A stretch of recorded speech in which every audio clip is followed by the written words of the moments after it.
Bienvenue, mesdames, messieurs, c'est le Zénith, le 10h-12h sur Equinox Télévision.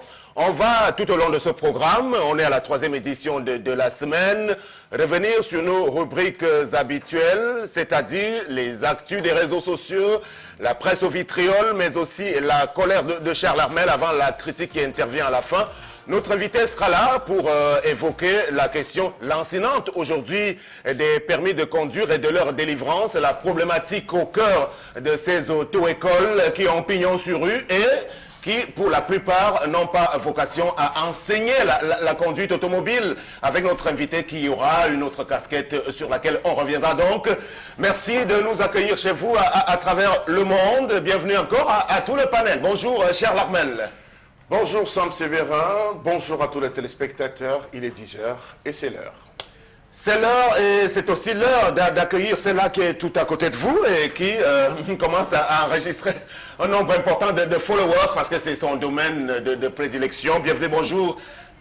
Bonjour Sam Sévérin, bonjour à tous sur ce plateau, voilà. Bonjour à vous à la maison. On n'a pas parlé de crinière aujourd'hui et je me porte bien. Donc. Très bien.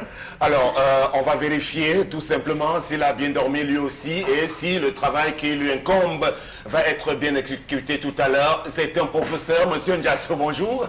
Bonjour Sam, bonjour à tous les téléspectateurs. C'est mercredi jeune, donc on doit se relancer. Donc, ça va vite et ça, je sais que ce matin, ça va aller très vite. Bonjour encore à tous ceux qui nous regardent. De près ou de loin. De loin, c'est-à-dire ceux qui sont loin aux États-Unis, partout. Mais de près, c'est ceux qui sont au Cameroun à côté de leur télé. Voilà, voici à présent un moment privilégié. Veuillez lui faire son ovation puisqu'elle le mérite bien, dans ce studio bien sûr, mais chez vous à la maison également. Elle est bel et bien présente. Tendance, bonjour.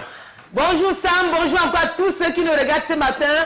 Bonjour et bravo à tous les hommes qui habitent chez les femmes. Bravo, bravo. Je vous salue. Tous les hommes qui... Tu sais que c'est grave, Sam. Hey! Les hommes qui habitent chez les femmes, après on les insulte, on les chiffonne, on les malmène. Voilà un homme qui habitait chez une femme. Bon, peut-être les gigolos, quoi. Non, il n'était pas gigolo. Et il habite chez une femme comment?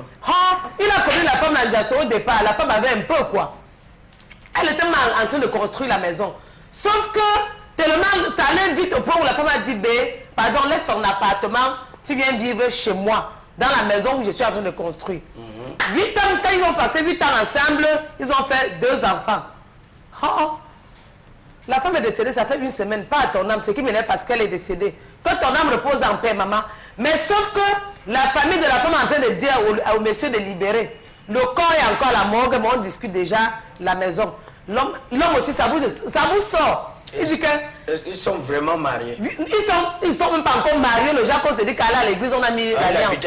Il habite seulement, mais ils ont les enfants. Ils ont 2 enfants. Sauf que depuis que la dame est morte, la famille dit au gars que, pardon, libère. On veut mieux pleurer notre fille. Le gars aussi dit que quel homme pouvait l'enceinte en dehors de moi? Si elle n'était pas venue mettre de l'ordre dans sa vie, elle devait vivre chez qui? Donc, d'ailleurs, même la maison qu'elle a construite, j'ai aussi investi. J'ai mis les sacs de ciment ou encore les sacs les camions de gravier. Ça a fait les problèmes. Où il est là, sa bouche sur la famille, il dit qu'il libère, il dit qu'il ne libère pas. Vivez tout chez les femmes. Les femmes ne seront pas là, non, on va vous insulter. Alors, la moralité de l'histoire, finalement, avec qu'est-ce que tu diras d'abord sur ce sujet? Bah oui, moi c'est un sujet qui me parle bien ce matin parce que pour une fois, je le trouve intéressant dans la mesure où ce qui est très souvent reproché aux femmes, c'est ce qui est en train d'arriver à un homme. C'est très souvent des femmes qui se retrouvent dans la rue au décès du compagnon ou bien de la personne avec qui elle vivait. Mais aujourd'hui, c'est une situation qui arrive plutôt à l'homme. Donc, leçon de l'histoire, tout simplement pour dire aux gens de penser à sécuriser leurs relations, de sécuriser à la mairie, parce que finalement nous sommes en république et une république ça c'est règle. Donc si vous n'êtes pas passé chez monsieur le maire, rien ne prouve devant la famille plus tard que c'est votre épouse et que réellement vous avez la possibilité ou même le droit de contrôler ses affaires. On va rappeler les prescriptions en cette matière qui sont contenues dans le code pénal généralement, oui. En matière de relations entre conjoints et conjointes, entre époux et épouses, le choix du domicile, généralement, on dit il incombe à l'homme. Oui. Donc, la femme a l'obligation de le suivre. C'est ça le problème. Maintenant, donc, ça pose en filigrane, Charles Armel, finalement, toujours le problème des relations qui ne sont pas, on va dire, qui n'ont pas respecté, finalement, les obligations liées au mariage, parce que c'est de ça qu'il est question, finalement. Je vais dire quelque chose qui va peut-être surprendre les gens, mais ce qui est valable pour l'homme est valable pour la femme. On a vu des hommes avoir épousé leurs femmes, avoir pris des femmes normalement, légitimement, à la mairie, à l'église, par devant la famille, et à leur décès, voir ces femmes dans la rue. On a vu des femmes entrer dans le bas. Tout dépend de comment les conjoints vivent avec leurs différentes familles. Ça dépend de l'implication. Si vous avez quelqu'un avec qui vous vivez et qui tous les jours est en train de dire, la maison là, vous voyez là, le gars là n'a rien mis.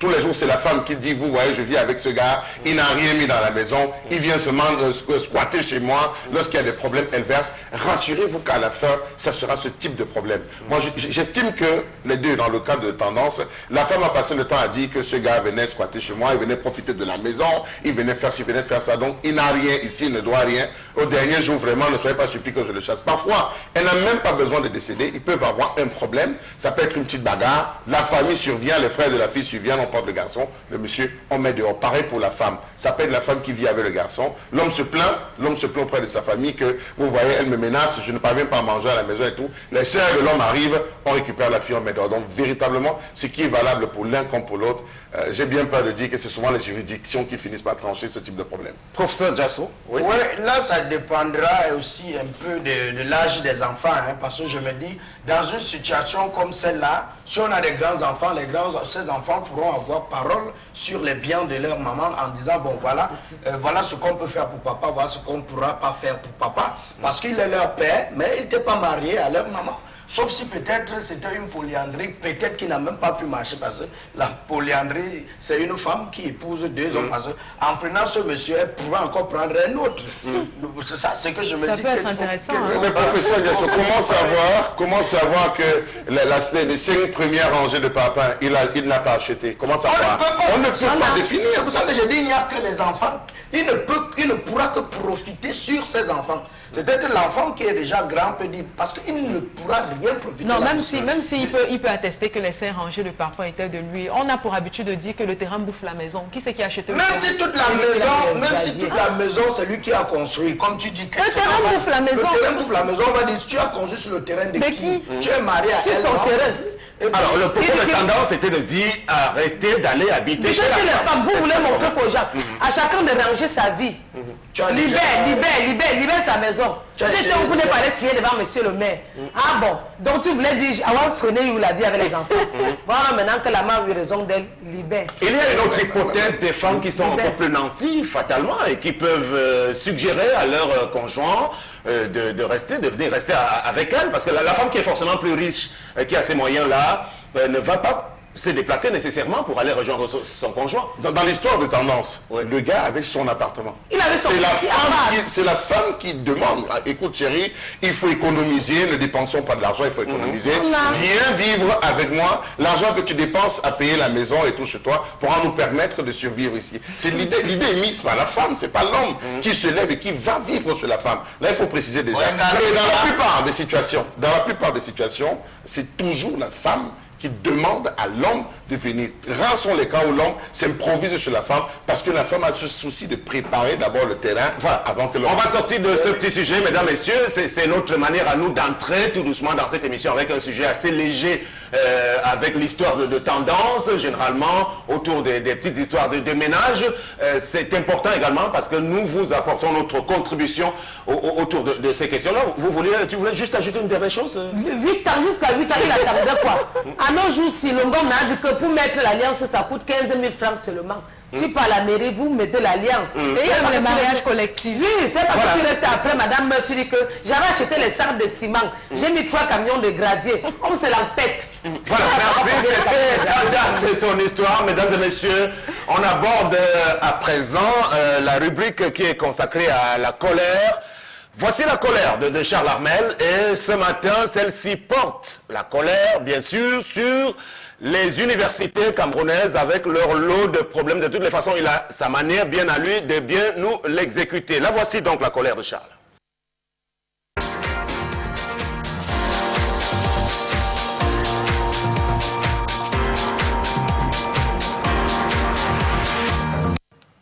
Ce matin, je m'interroge. Ce matin, j'interroge le commun des Camerounais et j'interroge les décideurs. Je me demande ce matin si l'université du Cameroun apporte encore une contribution déterminante à la science en général, mais aussi et surtout au progrès et à l'épanouissement de l'homme, de la société et de l'humanité tout entière? C'est une interrogation que je porte ce matin. Des chercheurs qui cherchent, on trouve. Mais des chercheurs qui trouvent, on cherche. Pardon, depuis que vous êtes né, dites-moi, qu'est-ce qu'un professeur d'université a déjà découvert dans ce pays? On a vu, on a acclamé, on a apprécié, on a hissé haut. En dehors des plateaux télévisés, dites-moi quel professeur a publié un véritable chef-d'œuvre. En dehors de copier l'essentiel des travaux des étudiants, rien je vous dirai. Ceux même qui réussissent à publier des livres le font en Europe. Dites-moi ce jour combien de professeurs camerounais travaillent dans les laboratoires universitaires. Est-ce que des laboratoires universitaires, on en a 3 points d'interrogation, 4 points de suspension à la ligne. Dans nos universités, nous avons des maîtres de conférences. Pouvez-vous me dire à quoi ils servent, ces maîtres de conférences? Puisque ça remonte à l'époque de Mathusalem, que j'ai vu une affiche annonçant la tenue d'une conférence dans une université. Bon bref, d'après le petit Robert qui m'inspire, il faut dire que la fonction et le rôle de l'université est de former l'homme dans sa totalité, dans son corps, son esprit, son âme, en lui fournissant des armes et des méthodes pour s'auto-réaliser et mieux comprendre l'univers et la vie dans toute sa richesse, afin d'intégrer ou de s'intégrer harmonieusement dans la société où il est appelé à vivre. Si du choc des idées jaillira la lumière, dites-moi quelle est la qualité de COPS, d'étudiants, que l'on fabrique dans l'université du Cameroun. Quelles sont les méthodes qu'on donne à nos gars pour s'auto-réaliser? Quels sont les types de filières à eux proposées aujourd'hui?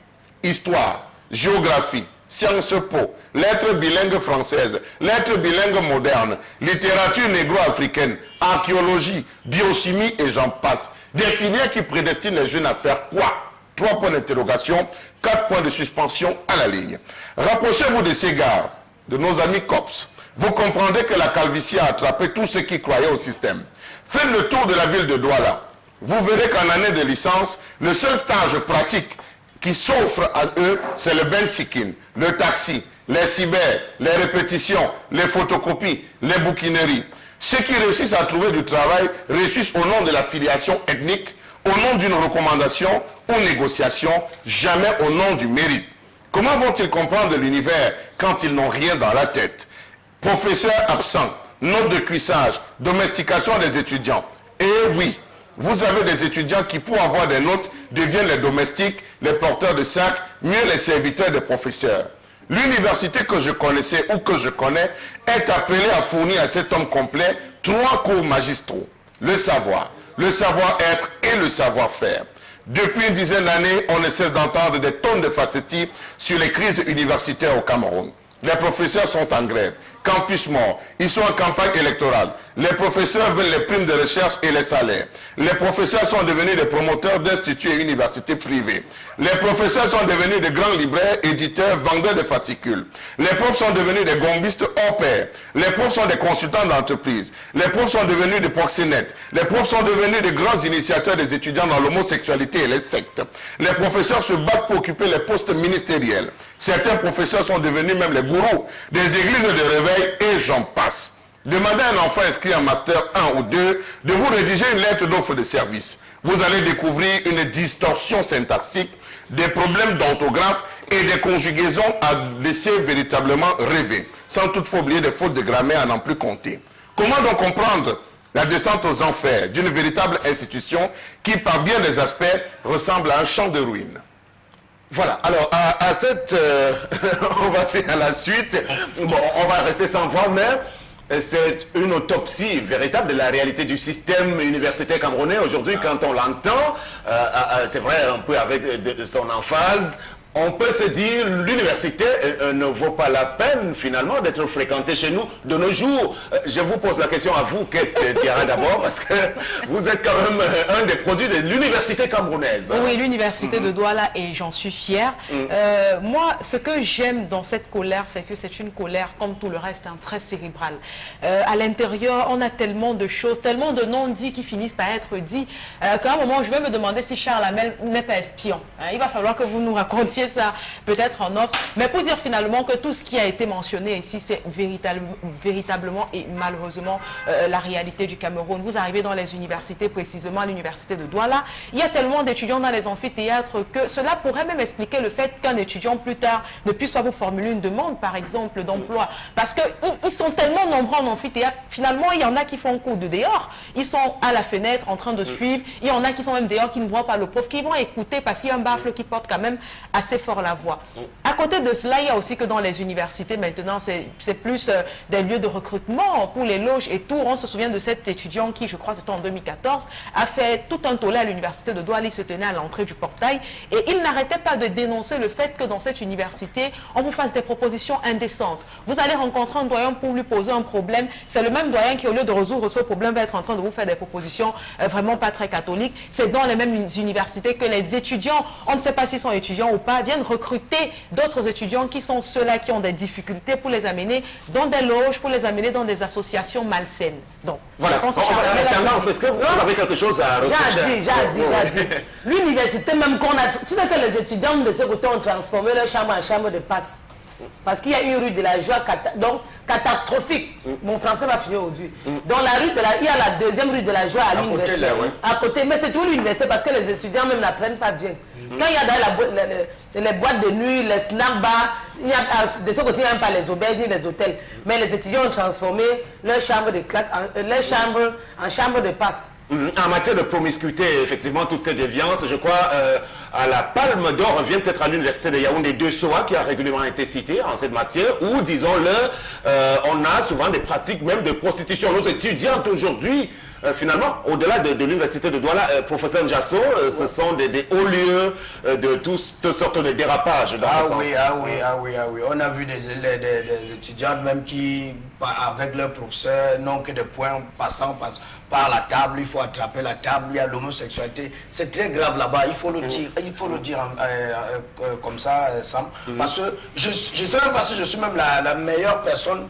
Essayons de chercher, de formuler des propositions. Est-ce qu'on peut trouver des solutions de sortie? Parce qu'on connaît la situation décrite par Charles Armel. Comment faire aujourd'hui? Ça ne sera pas facile. Déjà que les professeurs même ont déjà perdu espoir. Parce que quand Charles Armel te dit, la majorité des professeurs, c'est eux qui ont les instituts à côté là, ils préfèrent s'occuper plus de leurs instituts que d'aller à l'université. L'université pour eux, c'est juste pour aller se balader, parce que les élèves ont accepté ça. Quand tu parles Charles Armel, assieds-toi avec une fille, une étudiante, et tu vas entendre. Elle va te dire, moi manger le ndolé là, j'aime pas entendu le sel dedans.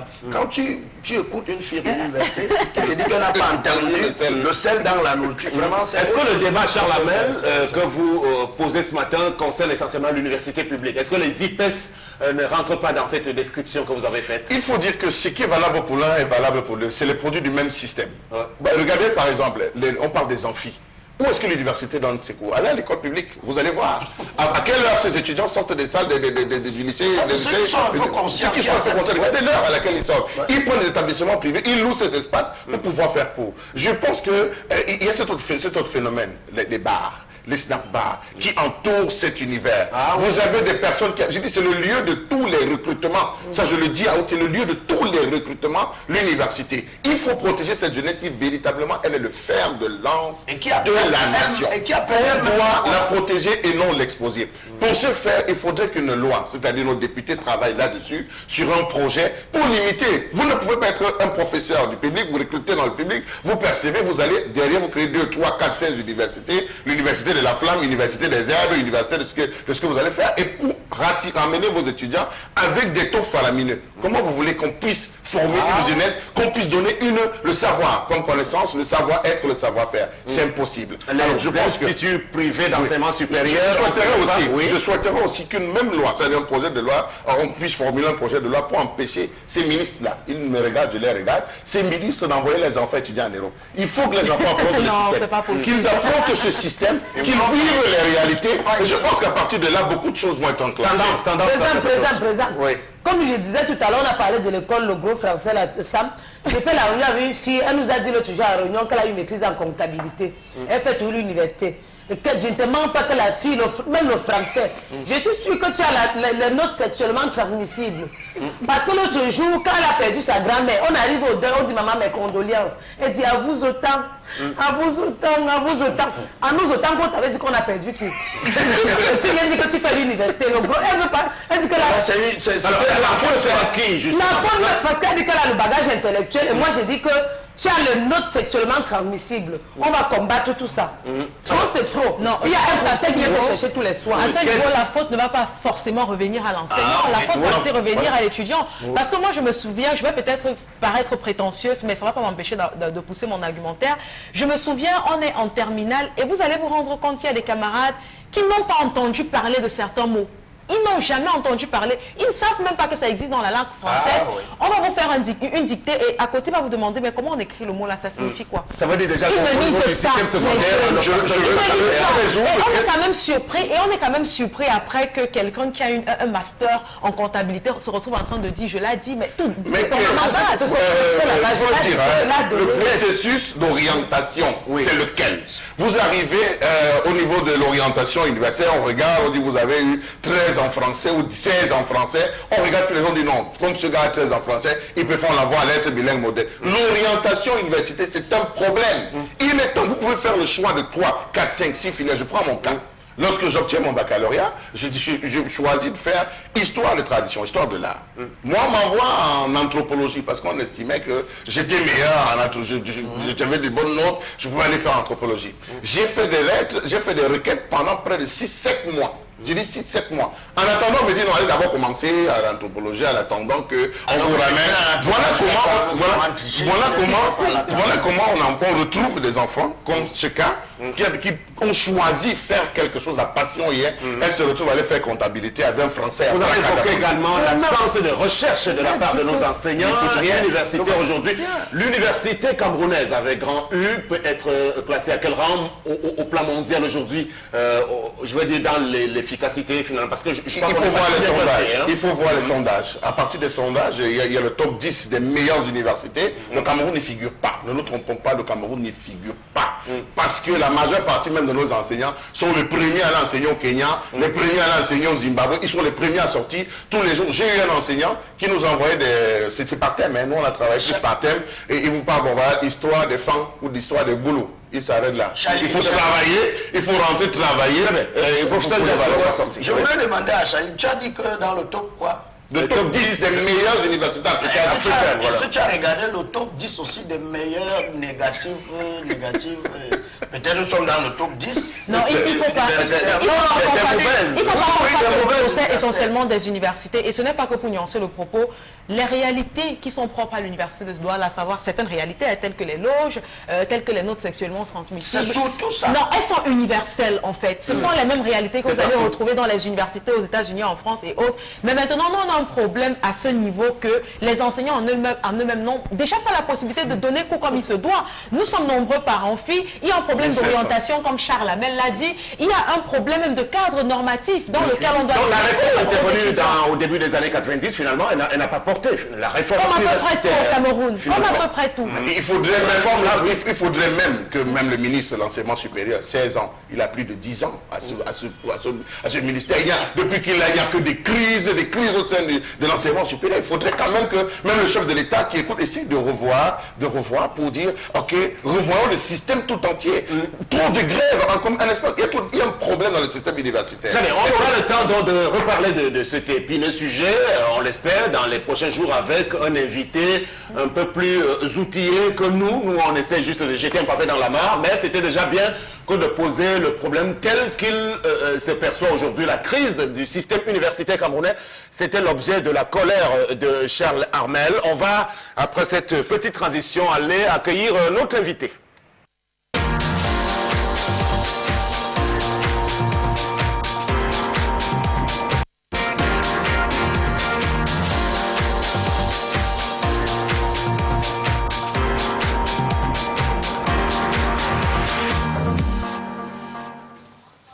Voilà.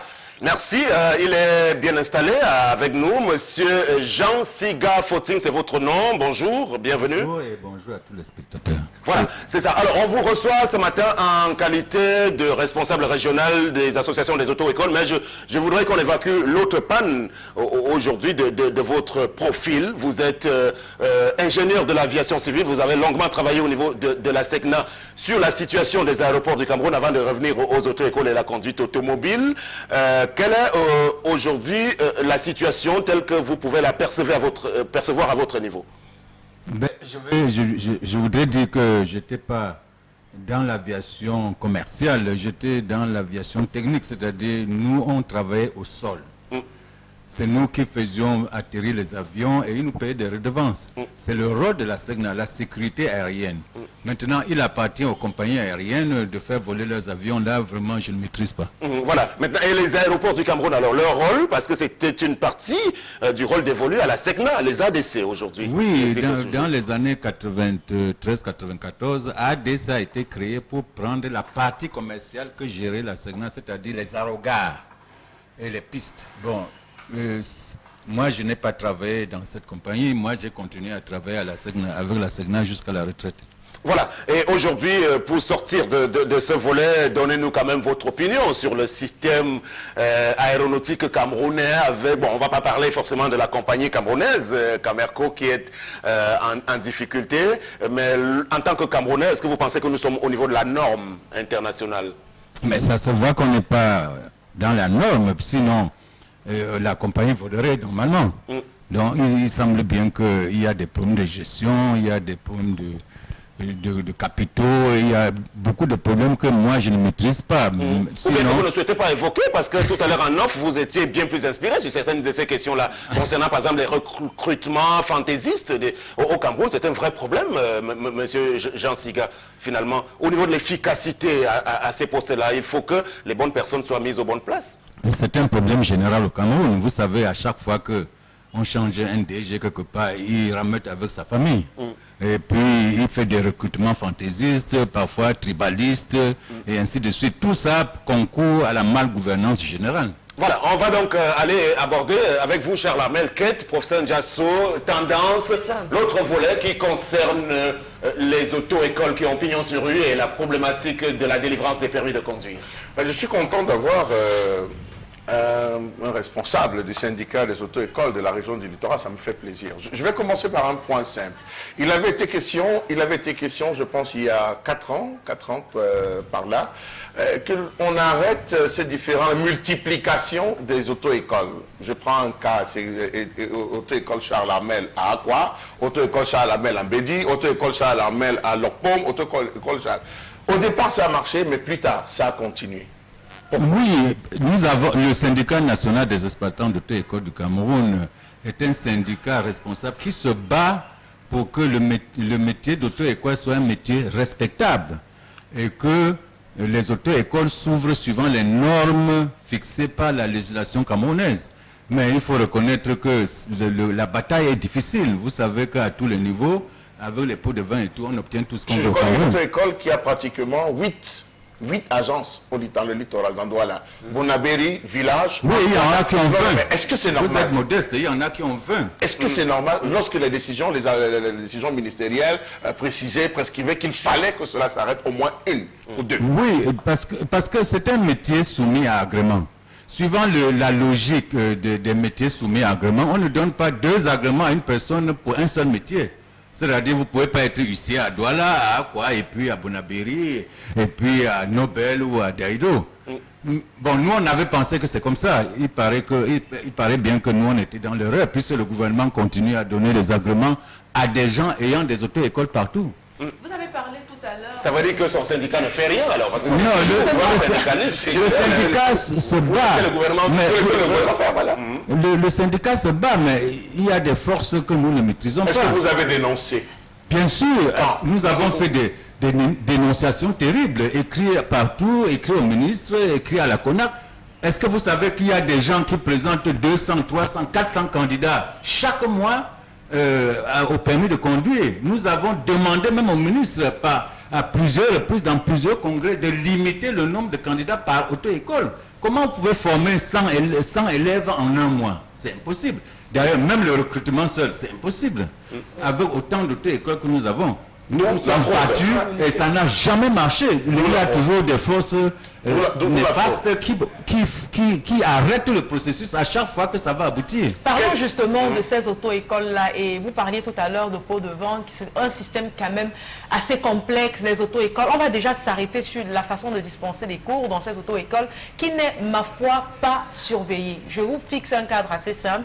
Kate Dia va peut-être s'inscrire dans une auto-école en janvier. Elle va trouver par exemple Tendance et Jasoki, ils sont depuis le mois de décembre. Et vous suivez juste. On a un programme de cours qui est établi. On ne revient pas pour vous donner un premier chapitre avant de donner un deuxième. Non. Si vous arrivez qu'on est au 10e chapitre, vous prenez au 10e chapitre avant de revenir faire le premier. Est-ce que ça ne fait pas partie des petits manquements qui poussent quand même aujourd'hui le Camerounais lambda qui a un permis de conduire à cogner partout?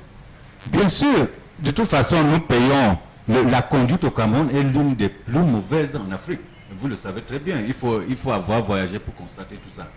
Nous avons, notre syndicat a tout fait jusqu'à exiger que chaque inscription, chaque inscrit dans une auto-école ait un livret de suivi de formation.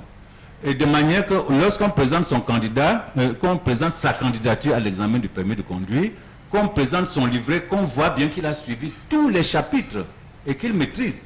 Et qu'il a fait au moins 20 heures de cours pratiques. Mais vous faites quoi de l'ordre alors? Ça n'a jamais été adopté.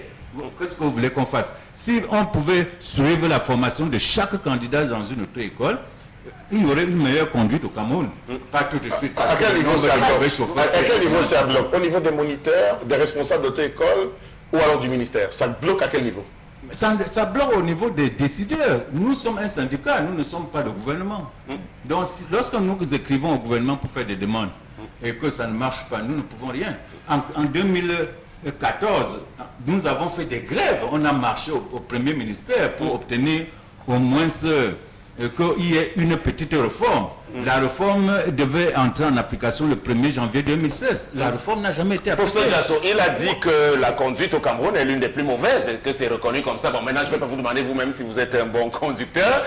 Est-ce que la faute n'est pas aussi à nous autres, les usagers, les responsables, les automobilistes eux-mêmes également, ou bien ceux qui aspirent à ce métier-là, de se mettre en ordre? Oui, la faute est aussi d'une partie de nous-mêmes parce que nous-mêmes nous ne respectons pas d'abord le conducteur. C'est vrai que nous avons plusieurs conducteurs qui ne savent même pas lire le panneau les panneaux de signalisation, qui ne savent même pas à quoi ça sert. Non, là ça pose la question de la formation. Oui, c'est ça que j'ai dit. Mais nous sommes fautifs parce que on se laisse aller, c'est-à-dire on se laisse emporter par ces personnes-là qui ne connaissent pas eux-mêmes leur métier. Bon, mais moi, je voulais revenir dans le sens où je voulais poser la question à monsieur Jean-Cy Gafouting. Est-ce que le gouvernement ne vous a pas écouté parce que vous êtes passé par une grève juste où vous avez fait vos plaintes écrites et on a refusé de vous recevoir? Mais écoutez, dans toute corporation, on ne passe pas une grève comme ça. On fait d'abord beaucoup de demandes, beaucoup de revendications, on écrit, on fait des menaces, on fait des préavis de grève avant d'arriver à la grève. On ne peut pas, des gens responsables comme nous ne pouvons pas tout de suite faire une grève pour revendiquer quelque chose. On revendique parfois pendant des années. La grève, c'est l'extrême extrémité. Alors, on rappelle qu'on n'a pas il faut dire, vas-y, je te parle. Oui, je parlais des innovations qui vont peut-être rentrer, du moins qui vont peut-être être respectées à partir de janvier. Ça veut dire que le prix de la formation a carrément été revu à la hausse. On parle de 200 000 francs, 300 000 francs CFA et les heures... 250 000 francs CFA, j'y arrive. Et les heures même de formation, elles ont été revues à la hausse. Qu'est-ce qui nous fait croire aujourd'hui que cela va être respecté? Parce qu'on se souvient du passage de 50 000 à 150 000. Il y a des gens au Cameroun qui payent encore la formation à 35 000 francs. Bien sûr.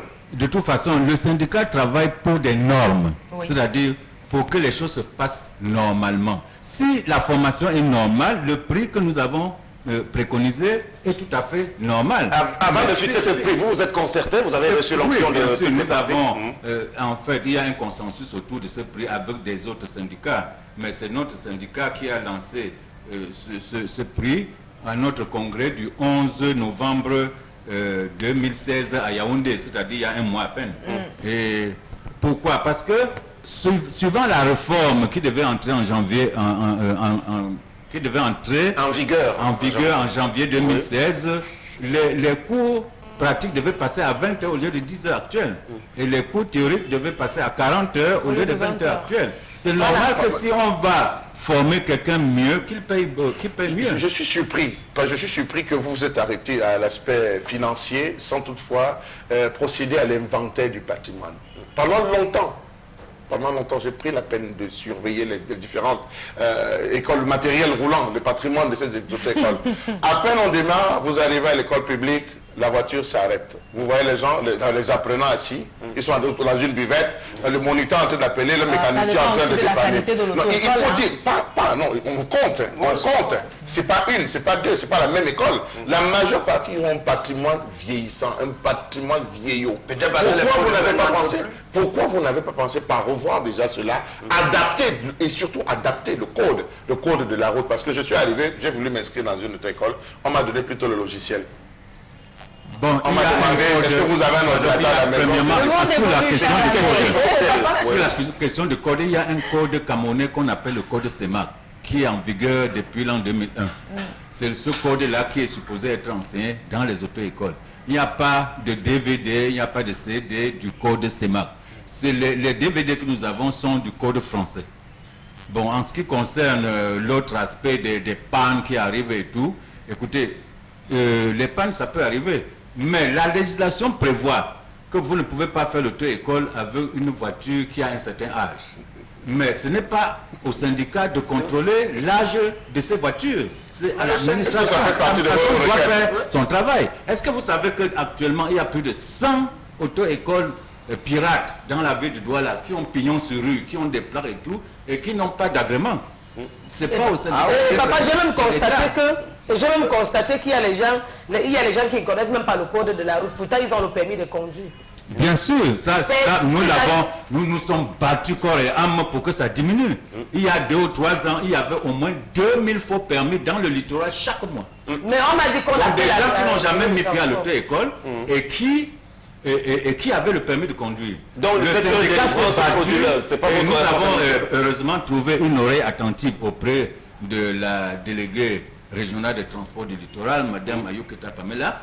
Et elle nous a aidé à combattre cela. Mais jusqu'à là, c'est pas fini. C'est pas fini la délivrance du faux permis de conduire. C'est pas fini, c'est-à-dire on a réussi à réduire d'à peu près 80%. Mais jusqu'à là, nous sommes sûrs qu'il y a encore au moins 20% de faux permis chaque mois au Cameroun, ici dans le littoral. Sans compter les villes, les autres villes où les syndicats n'existent pratiquement pas, où les délégués n'en font qu'à leur tête. Et c'est pour ça qu'on va composer dans ces villes-là. C'est pour cela qu'on va composer dans ces villes-là. On va en formation, on voyage.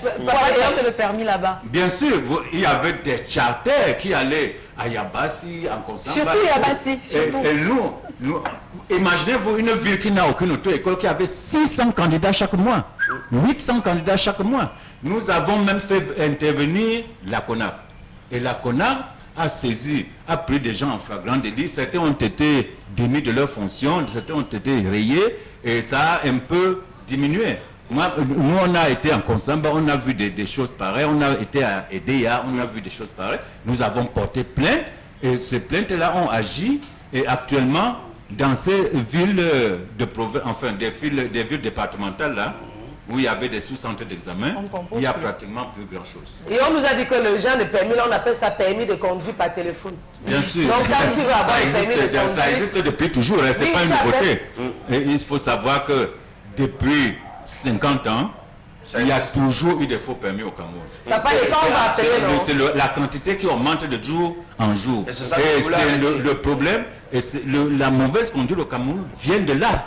C'est-à-dire, la majorité des chauffeurs n'ont jamais appris le code de la route. On nous a dit qu'il faut avoir le permis, là, on appelle sur votre téléphone au bureau de transport. Si tu as une relation là-bas, tu appelles, tu dis que, papa Samy, pardon, donne-moi le permis catégorie B. Pour catégorie, tu viens de payer ton permis. Non, c'est un problème important. Comment envisagez-vous le solutionner? Est-ce que vous avez cité la délégation régionale des transports à ce niveau-là? Quelles sont les actions que vous avez pu mener en direction justement de ces représentants de l'État sur le terrain pour qu'on puisse diminuer ce fléau? Oui, bon, d'abord le syndicat s'est chargé pendant pendant une longue période d'envoyer des membres en mission dans les sous-centres pour surveiller que lorsqu'il y a 1000 candidats, il y a 1000 qui sont venus pour composer. Malheureusement, et c'est ça qui nous a permis d'avancer, c'est-à-dire on a constaté qu'il y avait 1000 candidats affichés, il y avait à peine 200 ou 150 ou 200 personnes qui composaient, et il y avait 1000 admis. Alors nous avons dénoncé cela et ça s'est arrêté, avec le concours de l'administration bien sûr. Et certains qui ont voulu continuer ont été pris en flagrant délit par la CONAC et ont été relevés de leurs fonctions. Charles, alors, je suis content que ça a fini. Je suis content de vous avoir parce que tout à l'heure on a encore abordé la question de la mauvaise conduite dans la ville de Douala. Oui. Alors, il y a un fait quand même étonnant, c'est que la ville de Douala est de moins en moins matérialisée en panneaux. Est-ce que vous avez mené des actions dans ce sens pour permettre à tous les usagers qui ont été à l'auto-école d'apprendre à savoir qu'ici là c'est un panneau de danger, ici c'est un panneau de l'avertissement, ici c'est un panneau. Est-ce qu'il y a des mesures que vous avez prises ou des requêtes que vous avez formulées à l'endroit de l'actuel ministre des Transports pour favoriser cela? Ce que nous avons voulu, puisque le permis de conduire est périodique, c'est-à-dire c'est valable 10 ans. Bon, nous avons demandé donc au ministère que pour les renouvellements des anciens permis, que les gens passent au moins dans une auto-école pour obtenir, enfin, qu'ils refassent le permis écrit, pas la conduite, mais l'écrit seulement, pour prouver qu'ils connaissent le code. Malheureusement, ça n'a pas été accepté. Et la matérialisation, bien que beaucoup d'autorités risquent de se retrouver dans la même situation. Quand vous voulez faire, n'oubliez pas de dire qu'on regarde les feux de signalisation. Bon, deuxièmement, la signalisation à Douala a beaucoup d'erreurs. On a été surpris. Notre syndicat a écrit au délégué du gouvernement pour lui dire non, tel panneau que vous avez mis à tel endroit ne mérite pas, ce n'est pas là-bas que ça doit aller. Tel panneau que vous avez mis pour indiquer, par exemple, regardez vers le pont là, il y a le panneau qui indique que la grille de Consamba. Le fond est bleu. Le fond est bleu, voilà. Le fond est bleu. Or, dans le code de la route, le fond bleu est réservé seulement sur les itinéraires autoroutiers. Les routes normales doivent avoir des panneaux à fond vert et les quartiers doivent avoir les panneaux à fond blanc. Il met les panneaux à fond vert pour les quartiers et les panneaux à fond bleu pour les villes. Or, c'est complètement contraire. Est-ce que ce n'est donc pas ce code Rousseau français qui est en train d'être appliqué? Voilà là où je voulais chuter en disant, vous avez parlé du code de Sénat, mais nous sommes en train d'appliquer le code Rousseau français. Non, non, le code camerounais n'est pas différent du code français. Il n'est pas du tout différent. La grande différence seulement, ce n'est que sur les vitesses. Au Cameroun, on peut encore aller sur une route normale à 110 à l'heure en campagne et à 60 à l'heure en ville. Alors qu'en Europe, ça a changé depuis. C'est 90 dans les routes de campagne et c'est 50 à l'heure dans la ville. Sinon, toutes les autres signalisations sont pareilles. Il faut savoir qu'en dehors des États-Unis et des pays d'Amérique, le code européen est le même dans tous les pays d'Europe. Professeur Jasso. Oui, je voudrais lui demander, il a dit tout à l'heure que certaines auto-écoles présentaient parfois 300 personnes, 300 candidats, 600. Selon vous, est-ce qu'il y a une réglementation pour le nombre de candidats par auto-école? Justement, c'est ça qui leur permet de présenter autant d'élèves qu'ils veulent. Mais le problème, c'est la formation. Vous ne pouvez pas avoir une auto-école avec une seule salle de cours, avec une seule voiture et former 100 personnes pendant un mois. C'est impossible. Matériellement impossible. Vous intervenez, vous aurez justement, nous avons écrit mettre de l'ordre dans votre corps de métier. Non, nous n'avons pas un pouvoir législatif, nous n'avons pas un pouvoir administratif. Nous sommes un syndicat. Nous avons donc écrit au ministre pour lui demander de limiter le nombre de candidats par auto-école à 30. À 30, oui. Ça n'a jamais été adopté. Est-ce que c'est toujours le ministre qui doit réglementer, je veux dire, le fonctionnement des auto-écoles, que l'auto-école ait le matériel roulant en règle? Il y a une liste de matériel fixée par le ministère des Transports que chaque auto-école devrait avoir. Il appartient donc à l'administration de venir vérifier que l'auto-école a ce qu'il faut. Alors, je voulais une dernière pour la route. Dites-moi quand même, les heures de formation, vont de quelle heure à quelle heure? Parce que très souvent, j'ai eu à percevoir des formations de nuit. Oh non, Charles. Bon, s'il y a formation de lui, en général, c'est que c'est des formations de pirates. Voilà. Oui, on ne peut pas être Formation de nuit. on ne peut pas être apprenti chauffeur et commencer à prendre la On a 5 minutes encore. Et on va résumer pour formuler des En réalité, propositions. parfois même les moniteurs volent la voiture de leur patron pour aller former ses propres candidats. Alors, ma petite dernière concerne... Normalement, les auto-écoles ouvrent généralement entre 7h30 et 8h et ferment à 19h. Oui. Oui, ma petite dernière question pour la route concerne la mise sur pied du moins. Au Cameroun, des permis en points. On se souvient de la grande annonce de Robert Kelly qui date, je crois, 2 ou 3 ans. Le permis à points. Le permis à points. Oui, il a annoncé ça il y a au moins 5 ans. On devait en avoir au Cameroun et il parlait d'une échéance comme 2 ans. Malheureusement, jusqu'aujourd'hui, on n'en a pas. Est-ce que vous pensez même d'ailleurs que le système de permis à points est prévu ou alors ça peut passer au Cameroun? Non, lorsqu'il a annoncé sa fameuse annonce de permis à points, moi-même j'ai intervenu sur la CRTV pour dire que c'est impossible.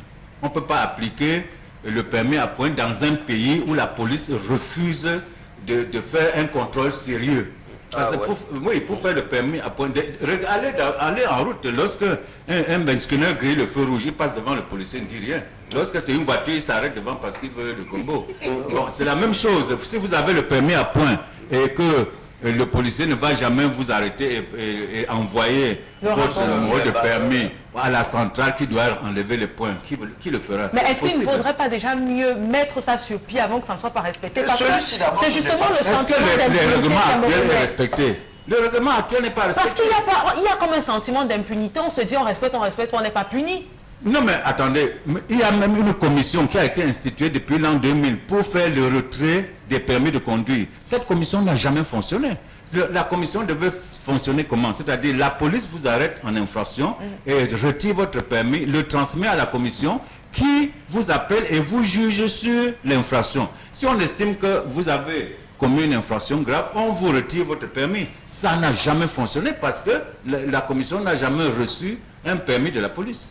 Papa, je veux savoir s'il y a un endroit fixe pour former les gens à conduire, parce que je me rends compte que c'est à la base elfe que les gens apprennent à conduire. Non, si vous trouvez des gens qui apprennent à conduire à la base elfe, en général, c'est des pirates. Ou des gens qui n'ont pas une voiture d'auto-école normale. Parce qu'une voiture d'auto-école a double pédale. Ils doivent apprendre à conduire dans la rue. Parce qu'on est appelé à conduire dans la rue.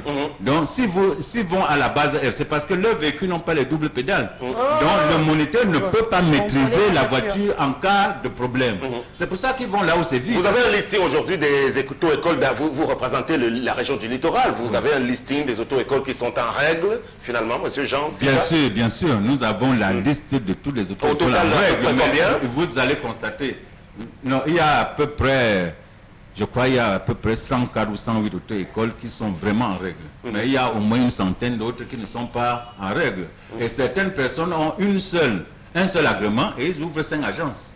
Alors, ça, c'est complètement illégal. Voilà, monsieur Jean Siga Fossi, vous êtes notre invité de cette édition du Zénith le 10-12 de mercredi. Nous sommes le 7 décembre pour évoquer la problématique, effectivement, donc, des auto-écoles et de la formation professionnelle en matière de conduite automobile.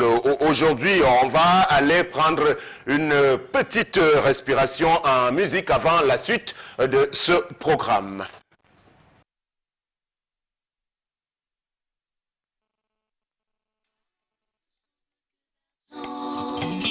Parle-moi d'amour et d'émotion. Tu sais, le matériel, pour moi, est secondaire. Mon cher, je m'en faudrait qu'on discute. Le fric t'a vraiment donné la grosse tête.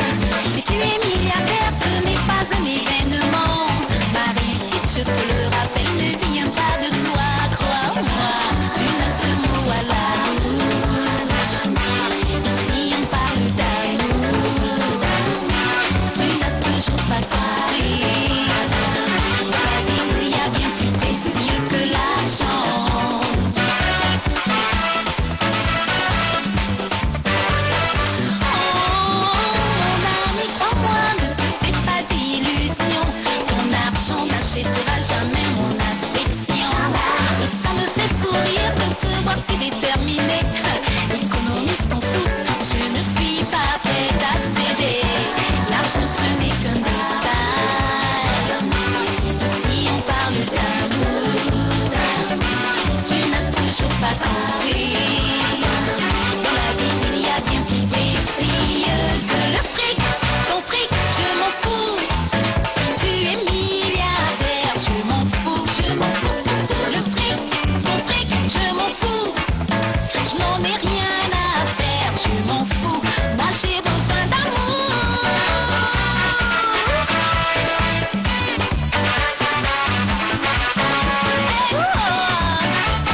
marchandise. Une femme, ce n'est pas un enfant irresponsable. Oh, tu sais, oui, tu sais, je peux régler mes factures toute seule. J'ai juste besoin d'amour, d'une simple vie d'amour.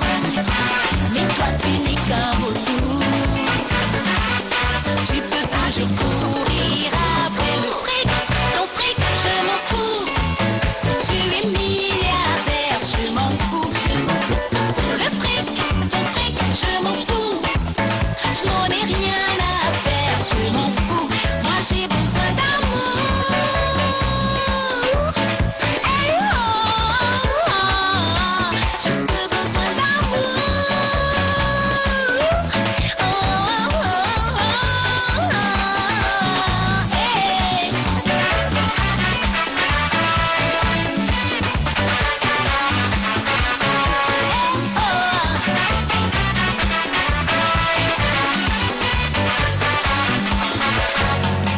Parlons d'autre chose que d'argent. Parle-moi d'amour et d'émotion. Tu sais, le matériel, pour moi, est secondaire. L'argent procure un certain bonheur. Mais sans amour, il est superficiel. Le matériel, pour moi, est secondaire. Le fric, ton fric, je m'en fous. Tu es milliardaire, je m'en fous. Ton fric, je m'en fous. Je n'en ai rien à faire, je voulais caramel. Moi j'ai besoin d'amour.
toujours courir après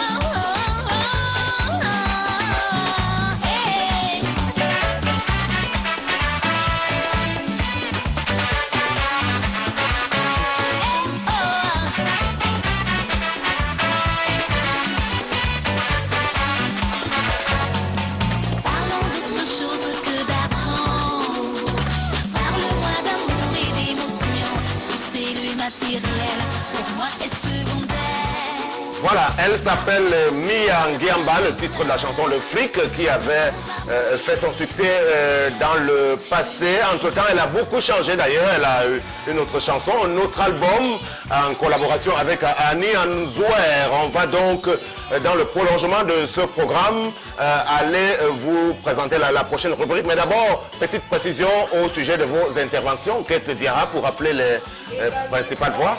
Tout simplement vous rappeler les méthodes par lesquelles vous devez passer pour nous avoir ce matin. Alors la première méthode reste bien évidemment les SMS.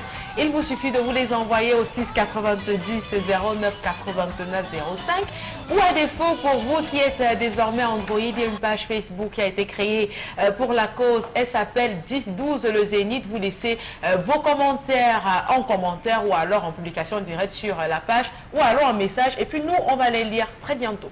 Voilà, donc c'est tout à l'heure donc vos réactions qui seront reproduites en direct dans ce programme. Ce programme qui accueille à présent à nouveau le professeur Ndiasso dans le cadre de la rubrique intitulée la presse au vitriol pour aller un peu chercher ces faits et actualités qui font le buzz et qui sont traités de façon particulièrement satirique par lui-même.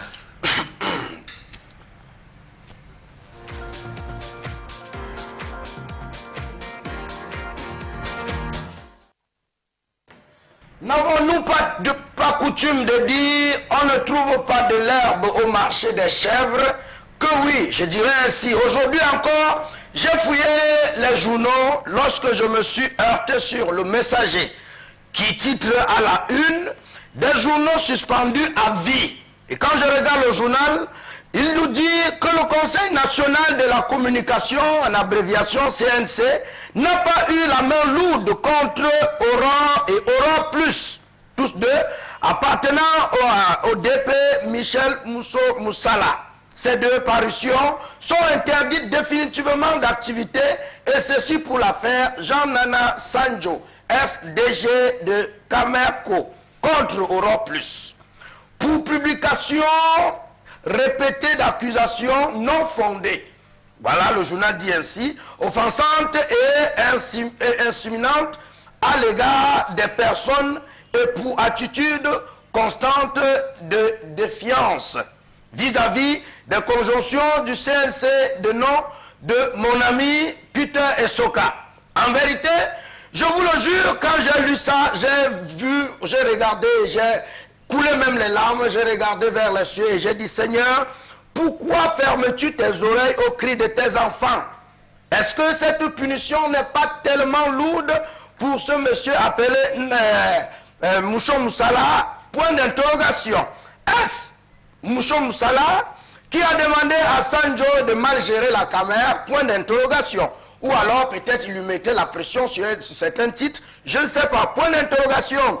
Est-ce que c'est lui qui a demandé à l'État de le chasser par un coup de poing, un coup de poing, un coup de pied à la Camerco? Point d'interrogation.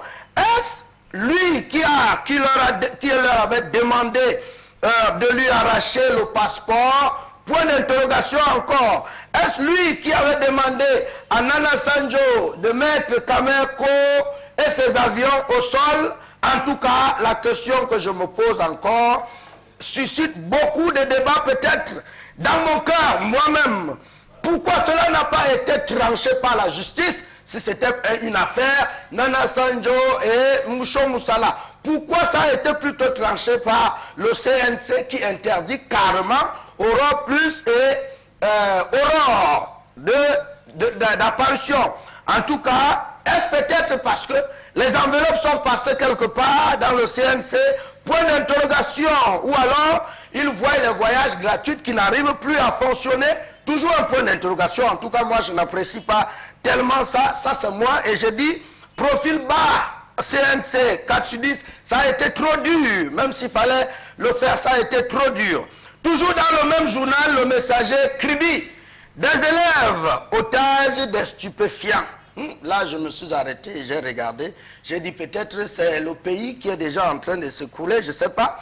Comment est-ce que les élèves peuvent consommer de la drogue? Alors, je m'en fous. Le journal dit que les élèves se livrent de plus en plus à la consommation de la drogue et certains d'entre eux ont été renvoyés du collège adventiste de Kribi, tandis qu'au lycée de Kribi urbain, la consommation du cramol a jeté d'autres dans les trans. C'est-à-dire les gars consommaient et ils entraient dans les trans et ça n'allait pas là-bas. Peut-être ont-ils perdu le goût de la vie ou alors le goût de l'école. Peut-être ne savent-ils plus, ont-ils perdu dans la tête que l'école, à l'époque, lorsque la maîtresse nous posait la question, que aimerais-tu être dans ta vie lorsque tu seras grand? Parmi nous, certains disaient même, je serai Paul Biya, parce qu'on se disait que Paul Biya, c'est la richesse. D'autres disaient, je serai John Fundi. Mais aujourd'hui, on est John Fundi, que non, peut-être John Fundi des marches. Sommes-nous aujourd'hui Paul Biya? Toujours que non, peut-être Paul Biya, ou en signe indien, toujours à un poste depuis 34 ans. En tout cas, moi je dirais à ces élèves, vraiment, la vie, c'est pas comme ça. Il faut essayer de se ramener à avoir au moins pitié de nos pauvres parents.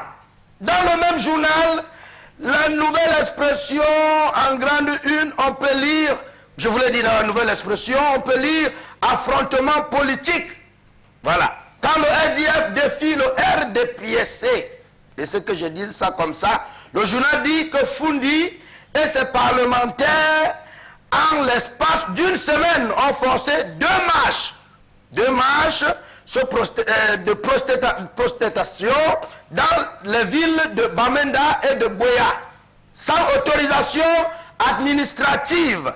Fundi est-il le vice-président de ce pays? Point d'interrogation. En vérité, moi je vous le jure, mes frères, je ne sais pas si le ni John, ni Funindi, ni député, ni maire et ses parlementaires savent même ce qu'on appelle on ne trompe pas longtemps le peuple. Je me rappelle de ce coup de poing qui se soulevait très fort. Pawa à Kacham, lorsqu'on disait Kacham, il dit que l'Ifamegen. Aujourd'hui, Kacham, on dit même que Kacham, il dit toujours l'Ifamegen. Mais il n'a pas compris que nous lui avons aussi dit go away. Quand il dit Kacham, on dit go away. Est-ce que M. Fundi trouve que la meilleure façon de contribuer à cette grève était la marche? Point d'interrogation, moi je dirais non. Il y a plusieurs manières. Sauf s'il veut encore nous amener dans les villes mortes. Mais moi je n'ai pas apprécié cette manière de M. Fundi depuis 27 ans à la tête du SDF, qui nous montre que la meilleure façon de tromper tout le peuple tout le temps, c'est d'agir dans ce genre de manifestations. Dites à Fundi que les avocats et les enseignants revendiquent ce qu'il leur est de droit. Mais lui et ses parlementaires revendiquent quoi? Point d'interrogation. En ce moment, 2,5 sur 10 profil bas. Toujours, dans le même journal Nouvelle Expression, on peut lire « Grogne des anglophones, pourquoi les négociations coincent ?» Apparemment, le journal dit que le manque de confiance entre les grévistes et l'envoyé du Premier ministre à Bamenda à l'origine de blocage. Monsieur le ministre a envoyé son directeur de cabinet à Bamenda, celui-là même qu'on appelle Gogumu Mingo. C'est lui le directeur de cabinet du Premier ministre. Mais à Bamenda, on dit non, on ne veut pas de négociations, on ne veut pas de négociateurs peut-être faibles, ou alors on ne veut pas de négociateurs qui n'arrivent pas à faire le dialogue. Quand j'ai encore lu ça, j'ai dit, oh Dieu, Père Tout-Puissant, pitié. Pitié de ce pays, parce que nous en souffrons trop. Ça choque, ça brûle, ça dérange même. Mais c'est toujours comme ça, mes frères. Ce sont les journaux qui ont encore parlé. Merci bien. Voilà, ça fait 4 sur 10 pour le CNC qui a eu la main lourde d'après le messager, et vous-même également, ouais. Professeur Ndiasso, en direction de certains de nos confrères. Ça fait une suspension à vie, radiation même en direction de Michel Michou-Moussala. On en parle beaucoup depuis cette matinée, même si ce dernier contacté estime qu'il n'a pas encore été notifié et qu'il n'abandonnera pas son combat. Sur le fond de l'affaire, Kate Diarra avant Charles Armel, est-ce que vous pensez que ça résulte forcément de ce conflit, si on peut le dire, avec l'ancien directeur général de Camerco? Non, moi je pense tout simplement, comme tout le monde, que ce directeur de publication, lui, il est dans son rôle. Il est journaliste, donc il a pour ambition d'informer les Camerounais sur les différentes actualités qui se passent. Maintenant, si on estime qu'il a péché à un moment, ce qu'on est supposé faire, parce que on va lui donner, on va l'interdire prochainement d'exercer, mais il nous a bien dit, on dirait tout à l'heure à la radio Equinox 93 FM, qu'il n'avait pas encore été notifié. Et ça, tout l'air d'un jugement. On ne peut pas donner une sentence sans avoir écouté la victime, la personne qu'on accuse ici là d'avoir fait des choses. Ça, c'est de un.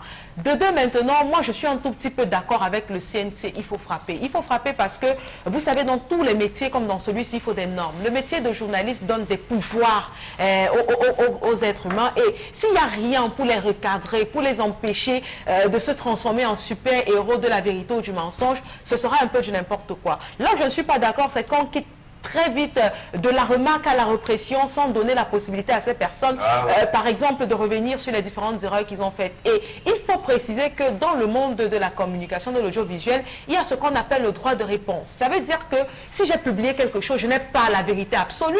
Je peux me tromper, ma source peut se tromper sur un point, j'en parle dans mon journal ou dans mon émission, mais si le responsable, celui dont il est question, se rend compte que l'information n'a pas été totalement donnée ou bien n'a pas été donnée dans toute sa vérité, il demande un droit de réponse et il est de notre devoir de le lui accorder. Cette affaire est bien plus compliquée. On va avant la même tendance. Oui, il n'y a pas que Moussala, il y a beaucoup d'autres journalistes de radio et des émissions qui ont été suspendues finalement. Oui, on les a suspendus, on dit qu'ils bavardent trop. C'est du côté de Yaoundé. C'est ce qu'on a dit, que les gens la bavardent trop. Comme toi alors, donc bientôt. Qu'est-ce qui peut me suspendre? J'ai les relations partout et ça ne me voit pas la petite femme qui soit assise. J'ai lui a pas dit que j'ai les relations partout. Est-ce que lui-même ne voit pas? Est-ce qu'il ne connaît pas ta personne? J'ai dit que j'ai bip seulement ma... D'abord, je n'ai pas besoin de biper. Je tape seulement le message. Donc, M. Moussala n'a pas de relations, quoi. Non, c'est pour ça que je dis qu'il ne faut pas condamner quelqu'un sans le juger. Il faut encore voir clair dans cette affaire. Oui, parce que nous, si nous, on ne sait jamais, on ne condamne pas quelqu'un sans le juger. Donc moi-même, pour me condamner, jugez-moi d'abord. Et il faut que tu sois à ton jugement. Voilà. Il faut que je sois bon, il faut que ce soit vrai. Avant, on a dit que quand il avait dit que dites ce que j'avais dit vrai. Ne dites pas que j'avais dit et que je me rends compte que ce n'est pas ce que j'avais dit. Parce que je suis responsable de mes actes. Chacun doit être responsable de ses actes. Pour revenir sur la démarche du Conseil national de la communication, Charles Armel, le principe du contradictoire, apprend-on, n'aurait pas été respecté. Et c'est au conditionnel que nous disons, parce que ce sont les victimes qui le disent, que le CNC ne les a pas entendus, la plupart d'entre eux. Je ne suis pas d'accord pour revenir sur le cas de Michel Moussala. Je pense qu'il a d'abord fait l'objet d'une suspension. On avait suspendu Aurore. Tout à fait. Il a relancé Aurore. Donc, plutôt dans la récidive. Il a lancé Aurore. Il est plutôt dans la récidive. Et je pense que la notification, les raisons, les motifs même de sa suspension, on a dit constante défiance du CNC. Donc ça veut dire qu'il est rentré dans un bras de fer. Et vous savez, dans un bras de fer, c'est le plus fort qui finit toujours par gagner. C'est pas aujourd'hui que date ce problème. Il n'a pas qu'une affaire. Il a une affaire avec Nana Sandjo et un ministre. Ce n'est pas une seule affaire que Michel Moussala a. Ça, c'est le premier point. Le deuxième point, c'est que au lieu que cela se trouve en justice, les concernés, les plaignants, ont saisi le Conseil national de la communication, ont formulé des plaintes avec leurs raisons à eux.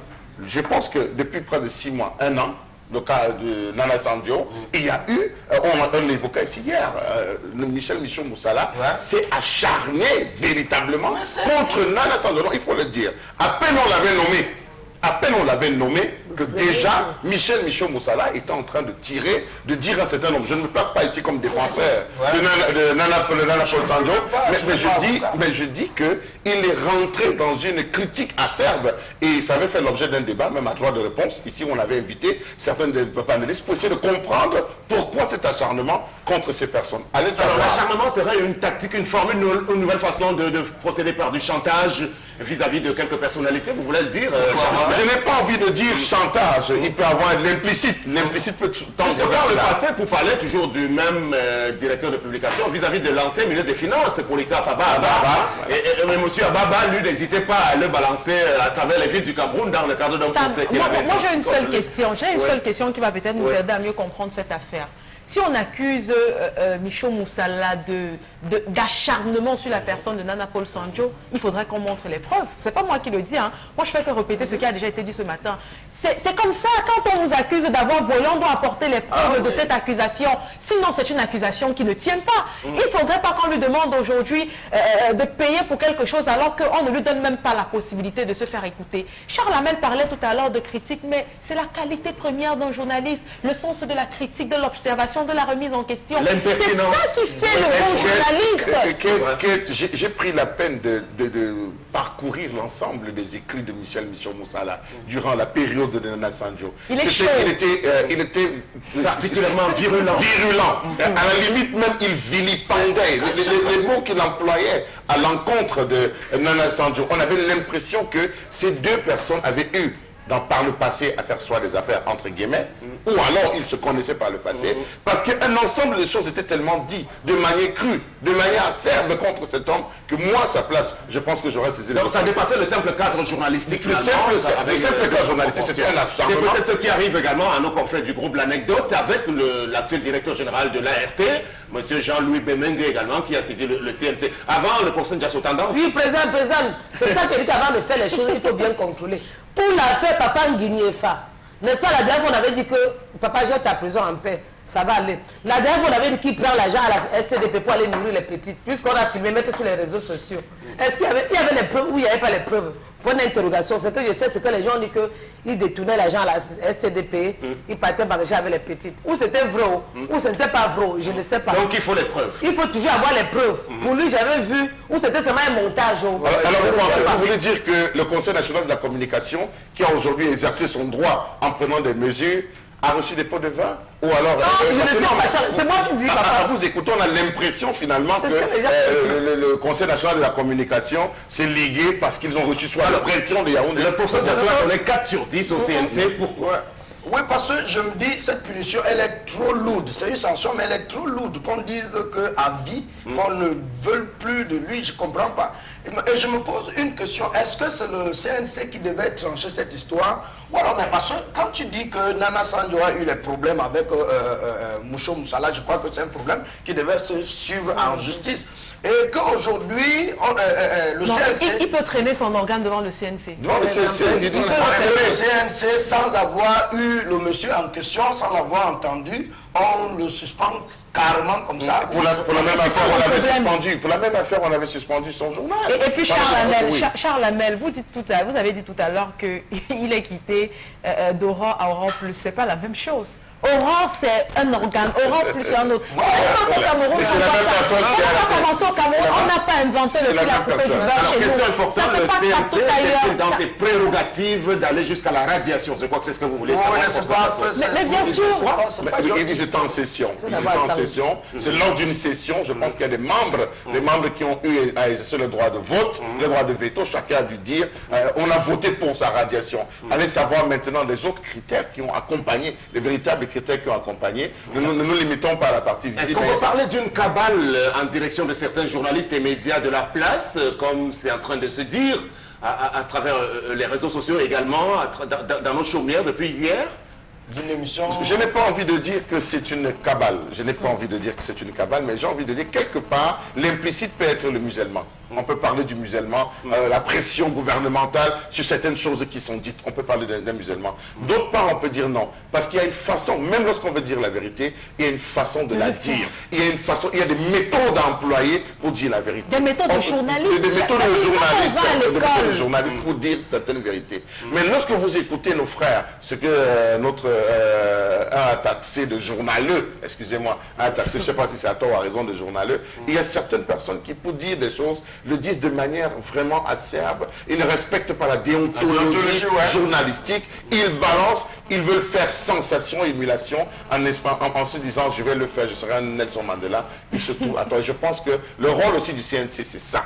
Ramener à l'ordre ceux qui sont en train de dévier. Vous pouvez dire qu'une personne a dérobé ce qui ne lui appartenait pas, sans toutefois dire que c'est un voleur, c'est un pilleur, c'est un bandit de la République. Je pense qu'il faut... Alors nous nous inscrivons dans cette voie de l'assainissement des milieux de la presse au Cameroun, et je crois que c'est dans la même voie que se situe la mise sur pied, notamment de la commission Commission nationale de délivrance et d'attribution de la carte de presse. Je crois que c'est sensiblement la même chose pour dire que c'est un métier considéré comme l'un des plus beaux au monde, mais qui a ses règles. Mais en même temps, on est en démocratie et le Cameroun ne doit pas être une terre où les journalistes sont systématiquement, on va le dire, réprimés. Donc il faut savoir trouver le juste milieu, finalement, en cette matière. Oui, c'est trouver le juste milieu. Et vous savez, nous sommes en train de nous rendre... Ce secteur, comme tous les autres secteurs qu'on voit dans le monde, subit une sorte de mutation. Ça veut dire que autant hier, un bon journaliste, c'était celui qui était pondéré, qui devait être posé dans sa façon de faire des choses.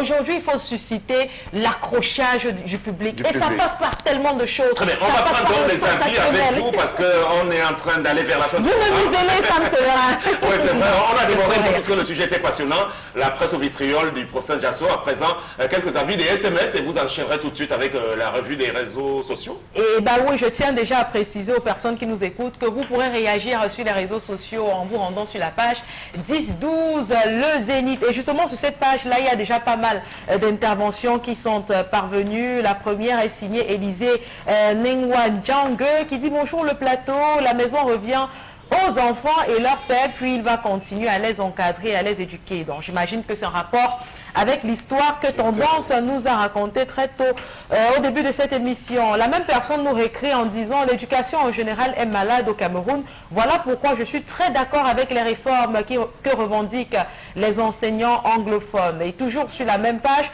on a un message signé Jaurès Degoué qui dit bonjour à vous en studio. S'il vous plaît, j'aimerais savoir s'il y a des permis de conduire internationaux au Cameroun et j'aimerais aussi savoir le prix normal d'un permis de conduire de catégorie B. Un autre message, bonjour à vous sur le plateau, je dirais de ma part qu'un homme normal n'a pas le droit d'aller loger chez une femme étant donné qu'ils ont même un lien d'union de mariage ensemble. Vraiment, ça ne résonne même pas bien dans la tête. Je dirais à cet homme d'aménager la maison et d'aller se chercher ailleurs, c'est mieux. Et on a Flore Mikarem qui dit belle émission et beaucoup de courage à tous sur le plateau. Bravo Equinox pour l'innovation. Et un autre message, ce sera le dernier sur la page, qui dit bonjour et très belle innovation pour ma part. L'éducation au Cameroun est à repenser et pour le CNC, où est l'urgence à suspendre les journalistes et les organes de presse quand on connaît ce que le pays traverse actuellement. Tout porte à croire que le pouvoir nous manipule. À présent, on va se rendre dans la messagerie et on vous rappelle quand même le numéro de téléphone au cas où vous nous suivez à l'instant et que vous aurez aimé participer. Il s'agit du 6 90 09 89 05. Et à ce numéro-là, justement, on a des messages qui sont parvenus. Le premier dit « Moussala est un arnaqueur ». Et si j'en crois mes sources, il parle de sources, il est un récidiviste. Et récidiviste est écrit en grand, hein, pour qu'on comprenne bien qu'il insiste sur le mot.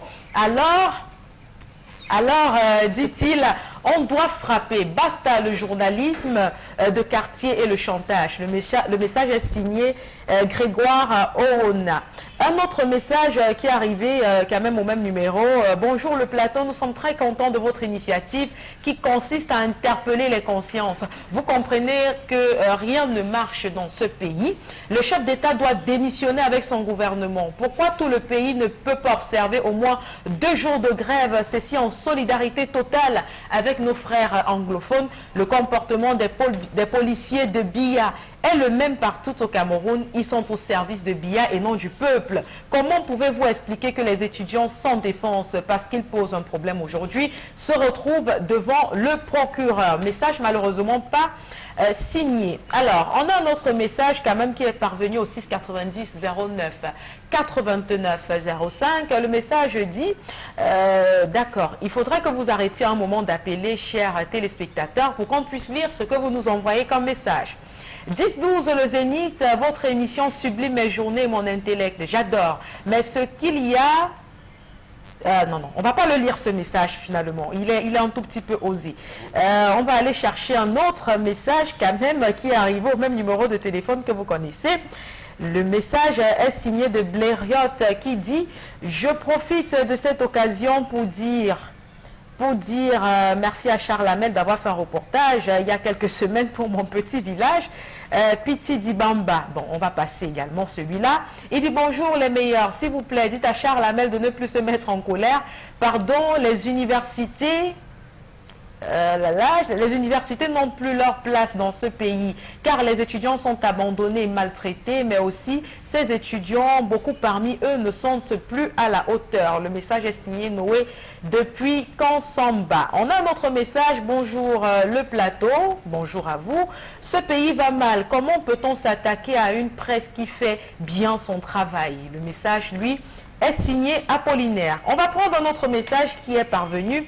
Bonjour à vous en studio, j'aimerais par votre canal... Ah non, pas de dédicace, surtout pas. Il est question de réagir sur l'émission, de donner vos points de vue par rapport au sujet, aux thèmes qui sont abordés dans cette émission également. En restant poli, oui, justement, en restant poli. Parce que nous risquons à notre tour, si vous envoyez des messages qui sont lus, tomber sous le coup de ces sanctions-là, parce que c'est ça la loi malheureusement. Donc si on lit un message qui comporte des injures de façon spontanée, eh bien on est, on va le dire, passible de poursuite nous aussi, parce que c'est important de le préciser. Donc envoyez les messages qui seront lus avec des termes qui sont acceptables.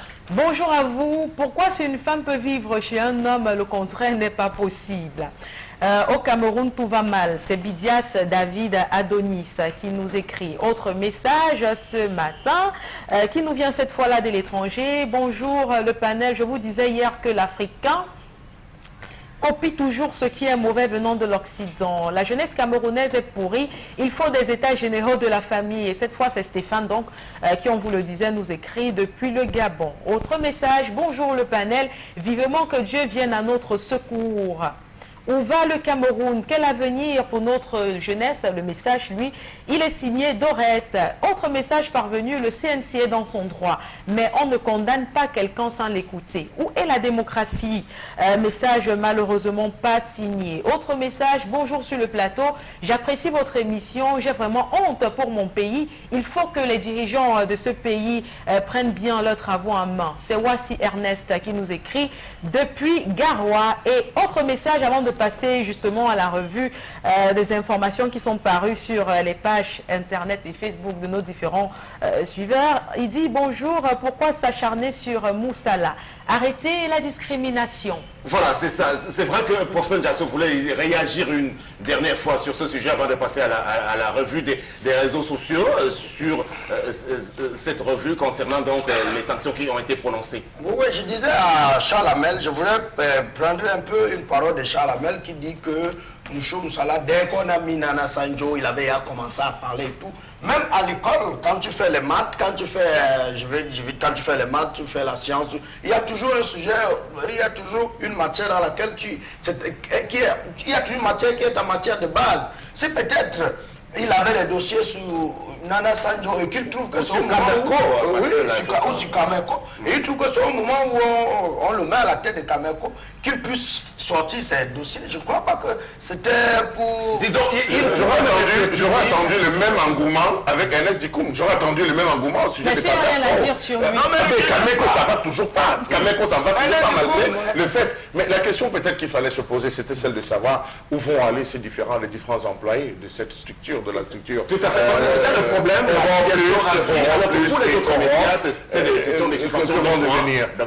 Que vont devenir véritablement ces différents employés? Est-ce qu'ils vont être versés à la rue? Point d'interrogation. Voilà, on vous promet, chers téléspectateurs, de refaire ce débat en compagnie d'un invité dans les prochains jours. Place à présent à ce que vous avez pensé de tout ce qui a été dit à travers les réseaux sociaux. Parole à vous encore, Kate Dia. Et justement, pour vous dire que ce matin, vous allez être gâtés, messieurs et dames, parce que j'ai fait quand même un travail impeccable, hein, juste pour vous. Il y aura une vidéo pour vous ravir, il y aura des posts et des screenshots qui vont avec. Et donc, on va commencer par se rendre sur Facebook, sur la page de Charles Monguet Mouniemé, qui a justement fait un post, puisqu'on parle de journalistes, au sujet des journalistes en question, de certains journalistes quand même, voilà, je pense, voilà, le post ici affiché, au sujet de certains journalistes qui va traiter de journalistes metteurs de feu. Et justement, il écrit au sujet de la prime des Lions Indomptables, quand il dit, justement, il parle de cette polémique qui est née sur la toile, polémique au cours de laquelle il y a des personnes qui ont quand même estimé que les Lions Indomptables ont fait une très bonne prestation manifestations et elles n'ont pas pu avoir les primes qui leur avaient été promises. Et justement, ça allait dans tous les sens, les répliques des uns et des autres sur la toile. C'est bien que le monsieur a décidé de faire un poste quand même pour essayer de recadrer les choses et de donner la vérité. Il a commencé par classifier les différentes primes qui avaient été promises aux Lyon. On a par exemple la prime de présence qui se levait à 500 000 francs CFA. On a la prime de qualification qui, elle, se levait à 4 millions de francs CFA.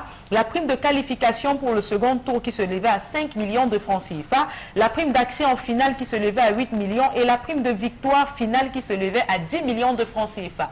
Donc pour lui, il n'est pas question de parler de prime de finaliste parce qu'en fait, les Lions n'ont pas pu avoir la finale. Donc on ne devrait pas être en train de polémiquer autour de la question de savoir si on doit leur reverser les 10 millions de francs CFA ou pas. Et ça, c'est justement notre première information qu'on a pu glaner pour vous sur les réseaux sociaux. Et on va rester sur Facebook quand même pour prendre ce petit post qui va vous intéresser, j'en suis convaincue. C'est un post qui nous a été quand même envoyé par un autre de nos chers suiveurs de 10-12 le Zénith et qui parle toujours de cette fameuse canfée. Il dit dans le post, tous les hommes ne rêvent que des lions actuellement.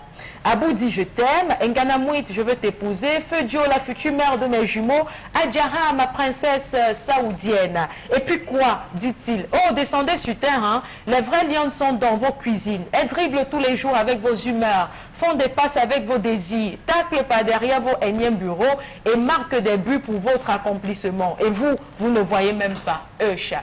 Et donc, on a fait comme ça hein, pour vous cet autre poste-là et on va se rendre... Toujours à présent, on reste sur les réseaux sociaux pour se rendre sur la page Facebook de Marianne Simone Ekane, la sœur de l'autre, qui a justement fait un post autour de notre invité du 20h hier soir, le maître Célestin Guengou, qui pour elle vient de déclarer, et là elle a fait ce post hier soir, lorsqu'il a déclaré que la solution pour régler le problème des anglophones, c'est un remaniement ministériel. Elle dit, donc tout se résume vraiment à ça. Et là, elle appelle quand même quelqu'un qui est ami à elle et lui dit « Le partage du gâteau national au détriment des masses populaires victimes. Incroyable mais vrai. » Voilà ceux qui disent défendre la cause anglophone. Voilà. Et là, c'était quand même Marianne Simone Ekane, très énervée. Sur la sortie de Maître Célestin Guengou. Sur le plateau du 20h de Cédric Noufélé. Et je vous ai promis une vidéo quand même en début de mon propos. On va vous la donner. La vidéo, en fait, il faut qu'on fixe le cadre. C'est une jeune Camerounaise qui, lors de ces différentes marches, entre guillemets, sur WhatsApp, a reçu un inbox, comme on appelle dans le jargon, qui disait justement que la ville de Yaoundé allait être attaquée lundi matin par un groupe d'anglophones qui avait pu se constituer et avoir des armes. Enfin bref, je ne vous explique pas la vidéo en fond. Regardons-la d'abord et puis on revient juste derrière. Compatriotes, bonjour ou bonsoir selon vos lieux de résidence au moment où vous recevez ce message. Ceci est un message d'alerte. À l'instant où j'enregistre cette vidéo, je viens de recevoir inbox en message audio annonçant une attaque demain à 10h, demain lundi à 10h dans la ville de Yaoundé. Donc je vous fais écouter ce message et nous reviendrons. My fellow Amazonians, the time has come for our liberation. After a conversation with our fellow diasporans from the other countries, we finally agreed to get arms from the Middle East. And as I'm talking to you in plain now, the arms are in transit. And by Monday, we will be communicated on how to get to these weapons. The weapons are highly sophisticated. Mr. Pierre, your time is over. Your time is up. Too much suffering. Enough is enough. We are coming for you. I advise all of Southern Cameroonians who are present in Yaoundé to quickly transport themselves to their localities, leave and go to Anglophone zones because it shall be hot. This morning, please, and for the remaining people, don't go out of your houses. It shall be war. We are coming down with full force, counter-attack, and we shall battle. Money for money, power for power, and witchcraft for witchcraft. This time it is war. Come Monday, 10 a.m. to be precise, something will happen. My people, we are liberating you, and this time it is for good. Remember, everybody, keep your children on the street. Nobody goes to school, no taxis is moving, just tune into CRTV and other shall commence. Until then, stay tuned for more information. Remember, 10 a.m. on Monday, we shall be, and nothing to stop us. We are coming for you. Vous n'aurez pas quand même la possibilité de suivre ce message jusqu'à la fin, mais de toutes les façons, dans le message, comme nous l'a dit la femme, comme elle était supposée vous le dire en dernière partie, c'est un groupe de personnes anglophones qui dit avoir mis ensemble des fonds pour se procurer des armes, et avec ces armes, justement, ces personnes iraient attaquer le régime de Paul Biya. Les attaques, ou alors l'attaque était prévue pour lundi, mais malheureusement ou heureusement, elle n'a pas eu lieu. Donc, on a décidé quand même de vous montrer cette vidéo pour attirer votre attention sur la véracité de tout ce que vous retrouvez sur les réseaux sociaux et vous dire finalement, avant de partager une information, avant de partager un post qui vous a été envoyé, il faut prendre la peine de vous rassurer que ce post-là ait un sens. Très bien, et je crois qu'on va sortir par là, c'est la moralité qu'il y a à tirer, oui, Charles Armel, de cette... Il faut dire que je tiens à attirer l'attention des gens qui s'amusent sur Internet, sur Facebook, d'autant plus. Je les invite à être beaucoup plus prudent. On ne s'amuse pas avec l'État, je pense. On ne s'amuse pas avec l'État. On ne s'amuse pas avec les principes régaliens. Il faut éviter de poser ce acte. Je crois qu'envoyer une vidéo comme celle-là, dire ce qu'on dit, elle-même n'a pas dénoncé la personne parce que les adresses IP, on peut retracer et retrouver cette personne. C'est une blague, et une blague de très très mauvais goût. Ça je le dis, très très mauvais goût. Donc les deux sont punissables à mon sens. Et c'est pas la première vidéo que cette dame du message et la dame même. Il faut préciser, monsieur, que la dame dit bien, elle ne connaît pas les personnes qui ont envoyé le message. Mais elle n'était pas obligée non plus.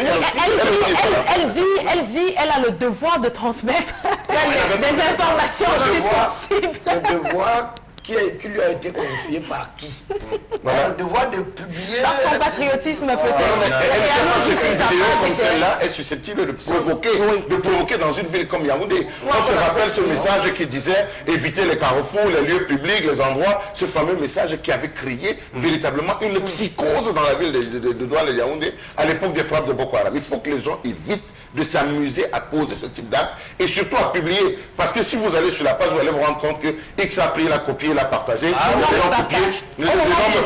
Au moment où je télécharge la vidéo, on est à 100 partages. Voilà, c'est Facebook, l'ami de mon ami à mon ami. Oui, et ça part très vite. Le pays, c'est un pays de paix. Je ne vais même pas avoir les mots de tête, pardon seulement. Avec tout ce qu'on a eu en 2016, c'est celui-là qui fait même les genoux au sol que Seigneur, pardon.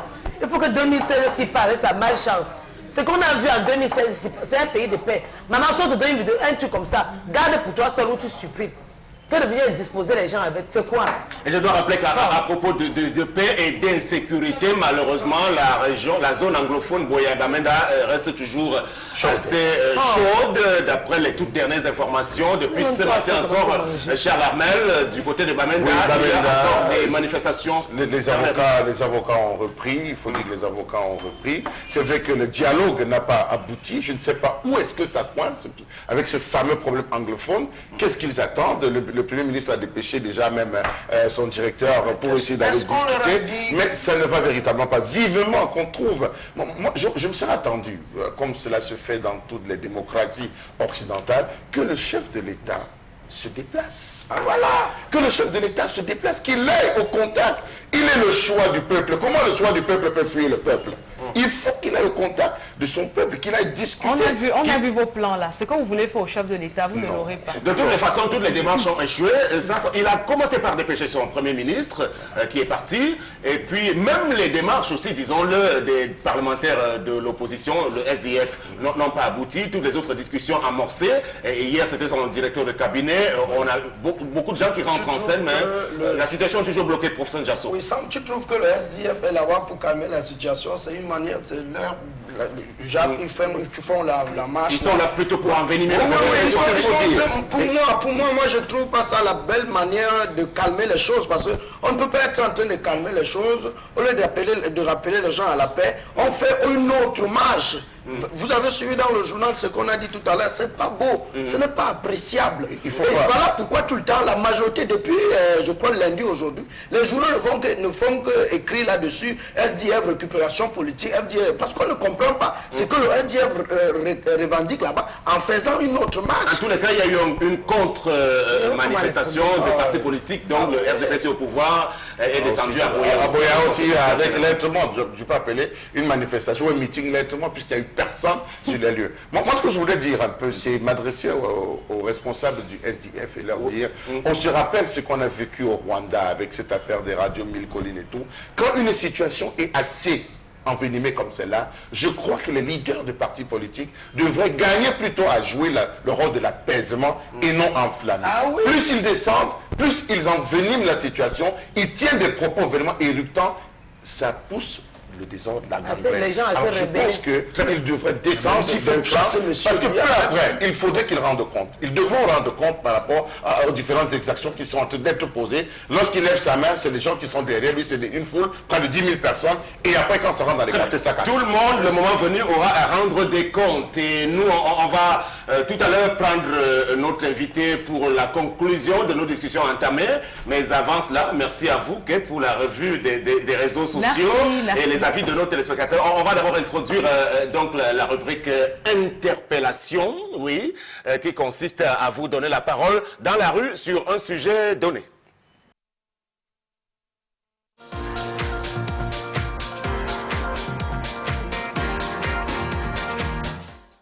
Oui, je pense que pour que notre pays se développe, la bonne marche, c'est que le taux de chômage diminue et que les jeunes et que toute personne apprenne à travailler, à faire quelque chose. Le tout n'est pas d'avoir des diplômes et de travailler seulement dans les bureaux.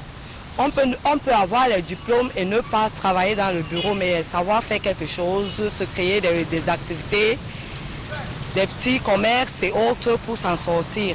Ça fait aussi partir du développement.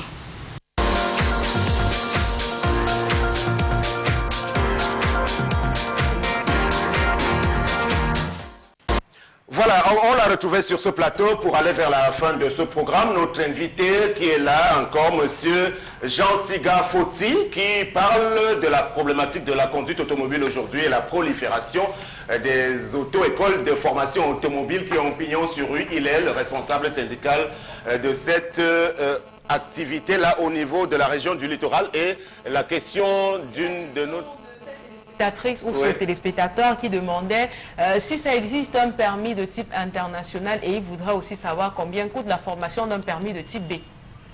Bon, d'abord pour le permis international, il faut savoir que dans tous les pays du monde, on délivre un permis appelé permis international. Donc le gouvernement camerounais, par son ministère du Transport, délivre un permis international. Mais le permis international n'est que la transcription de votre permis national en international pour vous permettre de conduire à l'étranger. Si vous allez à l'étranger pour une période d'1 an à peu près, on va vous donner un permis international pour 1 an. Si vous allez à l'étranger pour séjourner, il est mieux de ne pas le faire parce que ça coûte cher pour rien. Il est mieux d'arriver dans ce pays, vous avez 3 mois pour conduire avec votre permis national et pendant les 3 mois, vous transformez votre permis que vous avez amené en permis local. C'est comme ça le permis international. Et finalement, avant peut-être la question de Ndiasso, le deuxième pan de la question de notre téléspectateur. Le deuxième pan concerne le prix de la formation. Le prix officiel actuellement est de 150 000 pour la formation au permis B. Bon, les propositions ont été faites lors de notre congrès du 11 novembre pour que ce prix soit revu à la hausse. Mais on attend encore l'adoption du ministère. Très bien. Je voulais juste demander que est-ce que en ayant ce permis, vous passez encore une autre formation parce qu'à l'international, je ne sais pas si les routes sont les mêmes, les panneaux et tout. Non, c'est pour ça que je vous disais que le code de la route est le même, que ce soit en Afrique ou en Europe. C'est l'Amérique qui a son permis à part, son code à part. Mais vous pouvez conduire là-bas. Il s'agit de changements dans quelques panneaux. Donc le permis international ne nécessite pas une autre formation. Vous demandez seulement, quand vous avez un visa, si vous n'avez pas un visa de sortie, on ne peut pas vous donner. que je vais à l'étranger, je voudrais conduire là-bas. Dans ce cas, le ministre transforme votre permis en permis international et vous remet même votre permis, parce qu'à votre retour, ça sera encore valable ici. Très bien. Alors, autre question pour terminer, cher Larmain, parce qu'on est Bon, quand vous voyez une auto-école qui a écrit le permis international s'obtient ici, c'est de l'arnaque, une menthe. Ce n'est que le ministre ce qui donne. Et justement, ces auto-écoles qui sont dites soit européennes, françaises et tout, aidez-nous à comprendre un peu ce que ça veut dire, cette signification. Quand on dit auto-école européenne implantée au Cameroun, c'est pour dire quoi? Non, c'est l'auto-école d'un Camerounais qui a pris un nom pompeux pour faire de la publicité, c'est normal. Tout simplement. Oui, c'est tout simplement de la publicité. Voilà les titres des journaux, quoi. Alors, bon, lorsque vous proposez une hausse du prix de la formation, 250 000, 300 000. Est-ce que vous pensez que le citoyen lambda qui a des difficultés à se soigner, des difficultés à manger, des difficultés même, on va le dire comme ça, à s'habiller, à se prendre personnellement en charge, pourra être à la hauteur d'un tel type, de débourser une telle somme? Ben, est-ce que vous ignorez que dans les universités privées, on paye 600 000, 800 000 francs chaque année pour un enfant? On ne fait pas le permis quand on n'a pas mangé. C'est la même chose. Non, mais vous n'allez pas comparer. Proposé d'augmenter le prix parce que nous avons augmenté la formation. Et il faut préciser qu'il y a des prix qui sont taillés à la mesure des étudiants. Toutes les auto-écoles qui sont quand même autour de l'université de Douala le font. Vous êtes étudiant, c'est le meilleur moment d'avoir une formation d'auto-école. Je sais, nous le savons, mais nous savons que c'est de l'arnaque. Allez-y, on va vous demander de payer 40 000. 50 000, mais vous allez avoir quel cours? On ne vous enseigne rien. Demandez à un de ces étudiants qui a passé ses permis de conduire. Très bien. Donc, on va donc rester avec vous très prochainement. Merci Jean Siga Foti qui avait accepté d'être notre invité de ce jour pour aider à nous permettre de mieux comprendre le sujet qui était en débat. À présent, on va rester dans le domaine du transport pour terminer notre émission avec la critique que voici, mais davantage pour évoquer les mototaxis qui ont pignon sur rue dans nos cités. Alors hier, on a annoncé l'arrivée très prochainement d'un peu plus d'une centaine de nouveaux bus à Yaoundé, et essentiellement pour réguler, d'abord régler la question du transport en zone urbaine, parce que là également ça a été un échec patent de la part de la société Le Bus. Mais dans le même temps, on a pu regarder à la télévision publique nationale un joli reportage tout de même qui nous présentait ces mototaxis qui sont postés au départ des quartiers populeux où il est difficile de circuler. Le cas d'un Colmessin, tout à côté du lycée bilingue de Yaoundé, il y a Mimboman également, il y a les quartiers Emana, le quartier Nkolbison. C'est proprement lamentable. Le mot n'est pas suffisamment fort parce qu'il faut le dire, l'image que renvoie le Cameroun aujourd'hui, même si en passant ici, on va rappeler que le chef de l'État a reconnu cette profession, cette activité-là comme un débouché, on va dire non parce que au-delà de ce que ça peut trouver du travail, il y a quelques diplômés de la place, mais ce n'est qu'un pis-aller. Et il faut pouvoir le reconnaître, le Cameroun n'a pas besoin pour se développer essentiellement de présenter à la face du monde ce type. Alors, regardez l'image de ces motos qui vont en Colmessin avec des accoutrements particuliers qui ne sont pas dignes de ce nom-là. On va souhaiter que l'aménagement des routes puisse arriver finalement, même si c'est à une période crépusculaire du régime en place aujourd'hui. On va souhaiter également que le mode de transport en zone urbaine ne soit pas essentiellement celui des motos. Même à Bamenda, on a vu une réunion de ces mototaxis qui essaient de réguler leur activité. À Douala, c'est un vieux problème qu'on aborde tout le temps comme ça, avec notamment le désordre urbain qui s'y accompagne. On a donc voulu faire cette critique aujourd'hui en direction de ces secteurs d'activité qui restent gangrénés par un nombre d'incongruités au Cameroun. Merci. C'était le 10-12, le Zénith, émission de ce 7 décembre. L'équipe technique autour de nous, on vous remercie et on vous donne rendez-vous pour la prochaine édition. Ce sera demain à partir de 10h. Merci, au revoir.